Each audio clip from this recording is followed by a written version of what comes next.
Iran के chief मुज़ाकरात और speaker parliament Mohammad बाकर कालिबाफ को चीन में ईरान का खुसूसी नुमाइंदा मुकर्रर कर दिया गया। ईरान की नीम सरकारी खबर एजेंसी तस्नीम न्यूज़ ने अहम तकर्रुरी का ऐलान करते हुए कहा है कि मोहम्मद बाकर कालिबाफ चीन के साथ मुल्क के मुख्तलिफ शोबों में राबताकार के तौर पर काम करेंगे। ईरान पर मुसल्लत अमरीका और इसराइल की जंग के बाद से मोहम्मद बाकर कालिबाफ अहम मुज़ाकरात कार बनकर उभरे हैं। उनकी तकर्रुरी को अमेरिका के साथ जारी तनाज़े के खात्मे के लिए बैकडोर कोशिशों के तौर पर भी देखा जा रहा है।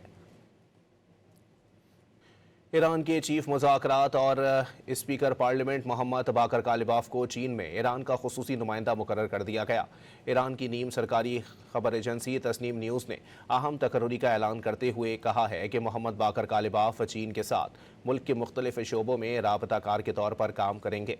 ईरान पर मुसल्लत अमरीका और इसराइल की जंग के बाद से मोहम्मद बाकर कालिबाफ अहम मुज़ाकरात कार बनकर उभरे हैं। उनकी तकर्रुरी को अमेरिका के साथ जारी तनाज़े के खात्मे के लिए बैकडोर कोशिशों के तौर पर भी देखा जा रहा है।